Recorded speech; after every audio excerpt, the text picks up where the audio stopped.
kita akan memulai pembelajaran kita dengan membahas implikasi etis dari teknologi informasi. Nah, mungkin teman-teman pernah ya copy lagu, copy film, atau mungkin minta di-install komputernya dengan software-software tertentu. Ya, seperti contoh SPSS, atau mungkin ada yang minta di-install Microsoft Word-nya ke teman. Nah, teman-teman pernah nggak nanya, itu resmi, nah, atau mungkin istilahnya bajakan, atau bagaimana? Ya. Semuanya itu sebetulnya ada yang disebut dengan etika, ya, makanya disebut dengan etis. Kenapa?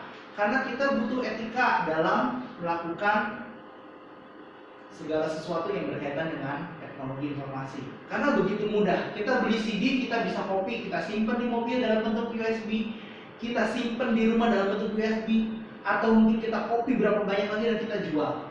Atau ya, ketika tadi kita mau install software di komputer, kita butuh teman yang punya, nah temannya mungkin oh ya punya saya resmi. Nah tapi apa?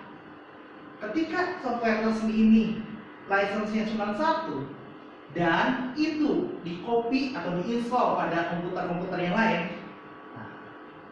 itu tidak etis. Kenapa? Karena license-nya hanya untuk satu komputer dan bukan untuk lebih dari satu komputer. Ya, kita lihat ini contohnya. Yang pertama adalah contoh dari perbuatan yang kurang etis. Yang pertama adalah mengcopy software yang Anda beli, kemudian diperbanyak dan dijual kepada teman. Mungkin nggak jualan ya, teman mungkin cuma dipinjemin atau ya saya bantuin lah install gitu ya. Nah itu nggak baik, itu nggak boleh dan itu tidak etis. Lalu membuat backup ekstra untuk software karena khawatir ada kerusakan. Jadi kalau kita beli software asli, misalkan Microsoft Office asli, kita simpan kopinya. Kenapa? Jangan-jangan CD yang asli ini dirusak, jadi saya punya backupnya. Nah itu pun tidak boleh ya, itu tidak etis. Lalu, nah ini ya yang kita lakukan ya, memberikan nomor dan nama telepon teman atau keluarga kepada perusahaan tertentu tanpa meminta izin dari yang bersangkutan. Contohnya apa? Nah, ini banyak terjadi dalam keseharian kita. Contoh perusahaan kartu kredit, tiba-tiba telepon, karena kaget kan? Kalau enggak perusahaan asuransi tiba-tiba telepon ke kita menawarkan asuransi ataupun kartu kredit. Nah, mereka tahu dari mana? Nah, di luar sana data nasabah baik kartu kredit atau data rekening itu diperjualbelikan. Ya, jadi ini salah satu praktek yang kurang etis yang terjadi di masyarakat kita dan di dunia. Ya. Nah, kita lihat dulu apa sih yang disebut dengan moral, apa yang disebut dengan etika, dan apa yang disebut dengan hukum. Ya. Moral ini adalah tradisi kepercayaan mengenai perilaku yang benar dan salah. Lalu etika ini sekumpulan kepercayaan, standar, atau teladan yang mengarahkan, yang merasuk ke dalam seseorang atau masyarakat.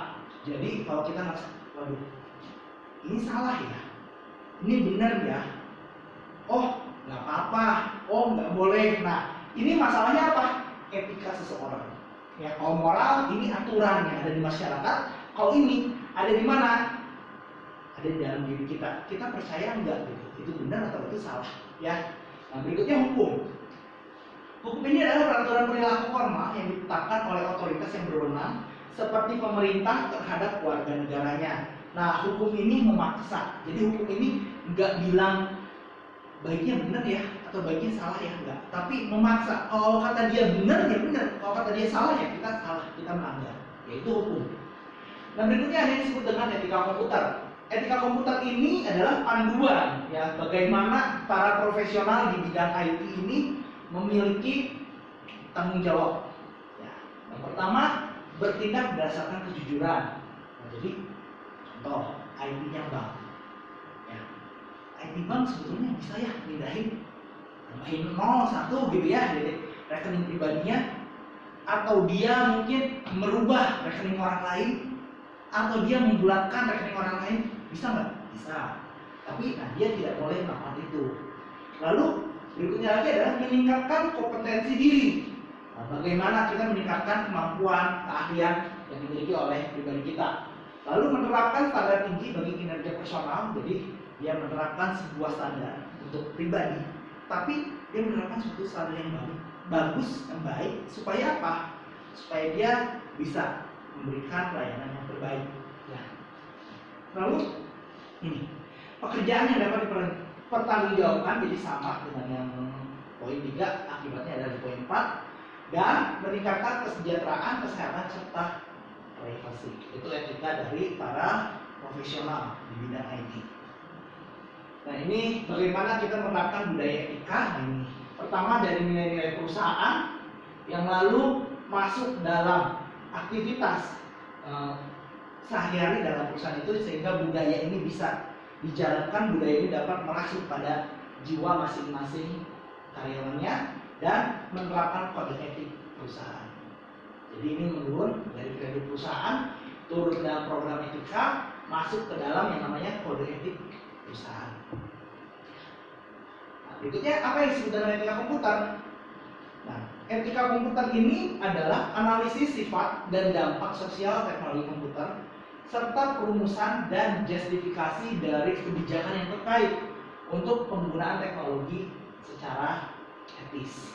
Ya, jadi pentingnya apa? Nah, teman-teman, yang pertama nih, penuturan secara logis. Maksudnya apa? Di sini maksudnya komputer melakukan secara tepat seperti apa yang diinstruksikan oleh orang yang melakukan program.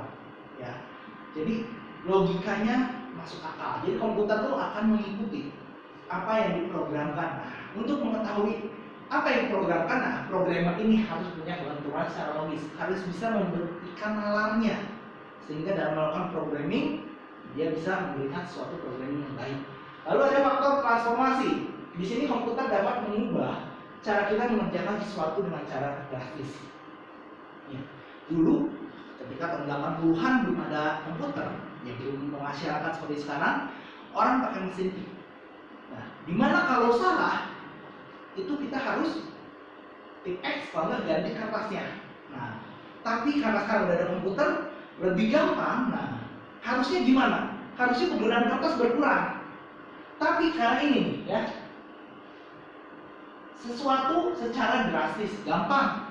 Nah, contoh, saya misalkan mengetik sebuah paper, kurang nih, ada typo atau ada kurang kata gitu ya. Nah, apa yang saya lakukan? Saya print ulang. Tiba-tiba ada saya print ulang. Nah, jadi dengan adanya penggunaan komputer ini sebetulnya ada sesuatu perubahan perilaku secara drastis. Dulu cuma di teks, mungkin kertasnya juga diawet-awet, gimana kita mengetik dengan baik. Tapi akhirnya dengan ada teknologi komputer, penggunaan kertas menjadi lebih boros. Ini data resmi ya, ini data real, di mana ketika memulai adanya komputer yang digunakan untuk melakukan pekerjaan kantor, penggunaan kertas naik beberapa kali lipat dibanding zaman tahun 80-an yang masih menggunakan mesin tik. Ya, jadi berubah total biasanya. Lalu berikutnya ada faktor ketidaktampakan. Nah, ini yang hati-hati, kenapa? Yang tadi saya bilang, ada program, ada penyalahgunaan. Nah, teman-teman, ini ada cerita real dari Amerika gitu ya. Jadi ini kejadian sekitar tahun 80 sekian hingga tahun 90-an. Jadi ada seorang bagian administrasi di sebuah bank. Ya, jadi orang ini hidup apa adanya gitu ya, kerja dari gaji di bank itu, tapi nah, gajinya tidak pernah cukup, dan dia selalu setiap bulan dimarahi oleh istrinya karena apa? Butuh uang, kurang gajinya, dan ya pokoknya intinya masalah keuangan. Lalu gimana? Sampai suatu hari dia melayani seorang nasabah, dan nasabah ini bilang, saya nggak peduli dengan pecahan-pecahan kecil yang di belakang. Nah, mungkin teman-teman bisa lihat ya, buku rekening di belakangnya itu ada, di belakang rupiah kita ada komanya. Nah ya, komanya itu kan nggak ada uangnya, nggak ada pecahannya. Nah, akhirnya orang ini mulai berinisiatif. Dia berpikir, kalau saya hilangkan bagian koma di belakang itu, saya bulatkan, nggak akan ada orang yang merasa kehilangan, nggak akan ada orang yang merasa uangnya diambil. Kenapa? Karena uangnya juga kecil, nggak berarti buat masyarakat. Akhirnya mulailah dia melakukan perubahan data nasabah. Jadi data nasabah, data rekeningnya itu dibuang semua bagian koma belakangnya. Lalu dia kumpulkan itu, dia masukkan ke dalam rekeningnya dia. Jadi secara pembukuan itu tidak ada uang keluar dari bank itu ya. Jadi tidak ada kebocoran atau apapun. Dan ini berlangsung bertahun-tahun, di mana tidak ada orang yang menyadari uang hilang, tidak ada orang yang merasa dirugikan, dan orang ini pun senang. Kenapa? Bayangkan, koma di belakang kali jumlah nasabah, besar komanya berapa? Itu orang senang, orang nggak ada yang pusing, dia pun senang. Hidupnya membaik, dia mulai bisa beli rumah, dia mulai bisa beli mobil, hidupnya mulai sejahtera, dan dia udah mulai tenang hidupnya. Sampai suatu saat ada seorang nenek-nenek protes. Dia nanya ini, dia bertanya, kemana ini? Uang saya yang koma ini kemana? Nah, lalu customer service menjawab, kan selama ini juga tidak ada masalah, Bu. Selama ini uang ini juga tidak ada pecahannya, jadi ya dilakukanlah pembulatan. Dan akhirnya nenek ini lapor ke manajemen bank, lapor ke polisi, dan akhirnya ditelusuri. Ditelusuri kemana? Siapa yang melakukan ini? Dan akhirnya orang inilah, karena orang ini mengerti IT, orang ini yang bantu bank ini dalam IT dan administrasinya, kami tangkap. Kenapa? Karena ini penyalahgunaan dari apa yang dia bisa lakukan. Ya, itu masalah etis dan tidak etisnya. Nah, ada beberapa hak dasar masyarakat sehubungan dengan informasi. Yang pertama adalah hak untuk privacy. Nah, teman-teman sama ya, punya handphone semua. Nah, privasinya dijaga. Jangan sebentar update status, sebentar wah pamer gitu ya. Nah, Instagram status gitu ya, ini ada hak privacy. Lalu ada hak akurasi. Hak akurasi ini berkaitan dengan apa? Kalau kita pakai kabel atau kita pakai handphone, kita pakai apapun alat gitu ya, kita berhak mendapatkan sesuatu akurasi yang baik. Contoh ukuran timbangan ya. Contoh lagi mungkin waktu penggunaan. Contoh kalau misalkan saya ngajar nih ya, kalau ngajar 2,5 jam teman-teman pasti ngamuk, betul nggak? Tapi kalau nonton bioskop udah bayar, bioskopnya lebih cepat, pasti apa? Ya pasti ngamuk juga. Kalau kuliah pengennya cepat, padahal bayar juga kan. Nah sebetulnya kalian punya hak untuk akurasi ini. Jadi kalau dijamkan 2,5 jam, saya ngajar 1 jam, harus teman-teman. Nah, ya. Berikutnya hak kepemilikan dan hak mendapatkan akses. Nah, hak kepemilikan ini contohnya hak cipta gitu ya. Lalu contohnya lagi kalau kita bajak lagu, nah kita juga udah melanggar hak kepemilikan untuk si penyanyi, untuk si pengarang lagu ya. Dan hak untuk mendapatkan akses ini ya sama seperti kalian mahasiswa, kalian punya hak untuk dapat akses kemana? Perpustakaan, ke kelas, wifi dan macam-macam lainnya. Nah, berikutnya terdapat 4 jenis dasar aktivitas untuk melakukan audit internal, audit informasi. Kenapa? Audit finansial, keuangan. Kenapa disebut audit informasi? Karena finansial ini juga berkaitan dengan informasi keuangan yang diberikan oleh bagian keuangan ya, oleh perusahaan. Nah ini biasanya dilaksanakan bisa oleh auditor eksternal maupun auditor internal.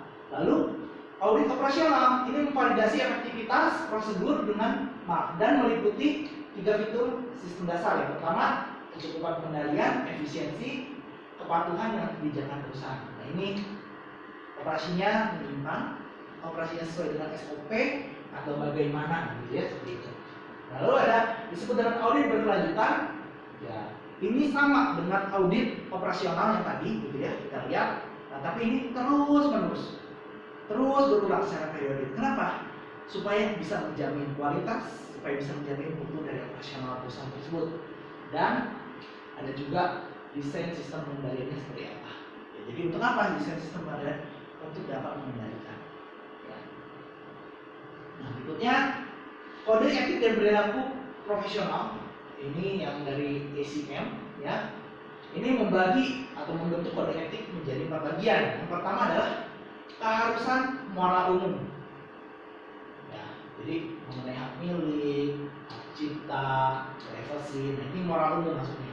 Lalu ada juga tanggung jawab profesional, ya, dan keharusan dari kepemimpinan sebuah organisasi. Nah, lalu ada patuhan terhadap kode juga, seperti itu. Kode etik, ini untuk pendidikan etika komputer. Ini menjadi mata kuliah di perguruan tinggi. Ya, kita tidak mempelajari ini karena kita bukan jurusan IT. Ya, nanti di IT mungkin ada. Ya, lalu ada program profesional, ada program edukasi swasta. Ya. Nah, kalau sebuah perusahaan dipimpin oleh CEO, Chief Executive Officer. Nah, kalau di IT sebutnya atau di sistem informasi manajemen ini dipimpin oleh seorang yang namanya CIO. CIO ini apa? Chief Information Officer. Ini dapat memenuhi ekspektasi pelaporan keuangan dengan cara mengikuti program yang mencakup hal-hal ini. Nah, teman-teman bisa baca sendiri. Kalau teman-teman ada pertanyaan, boleh langsung chat saya. Saya aktif selama jam perkuliahan, selama jadwal kita. Ya, teman-teman boleh tanya langsung. Ya, boleh bertanya dengan chat. Ini salah satu contoh undang-undang yang untuk melindungi para investor. Ini juga hanya sekedar supaya teman-teman bisa tahu, oh di Amerika ini ada, di Indonesia pun ada sekarang ya. Nah, berikutnya ada yang disebut dengan ergonomi. Ini adalah merancang lingkungan kerja yang sehat, aman, nyaman, dan menyenangkan bagi orang yang bekerja, dan dapat meningkatkan moral dan produktivitas kerja. Jadi intinya ergonomi ini gimana sih supaya orang yang ada di dalam sistem itu nyaman, orang yang ada di dalam sistem itu bisa menjalankan sistem dengan baik. Ya. Ergonomi kalau di teknik industri ini juga bisa berkaitan dengan yang namanya human centered design. Apa sih human centered design? Kalau kita mendesain sesuatu, nah tujuannya adalah manusia, bukan bagus atau jeleknya, tapi fungsinya pada manusia. Contoh, kalau di kursi, kalau kursi kekecilan duduknya nyaman nggak? Nyaman. Harus duduk kursinya gimana? Pas. Ya, kegedean gimana? Ya kurang nyaman juga, gitu ya. Nah, seperti itu. Oke, ada pertanyaan dulu? Nah, teman-teman kalau ada pertanyaan, silahkan chat saya. Saya tetap aktif sampai dengan waktu perkuliahan kita habis. Oke, terima kasih. Sampai ketemu di minggu depan.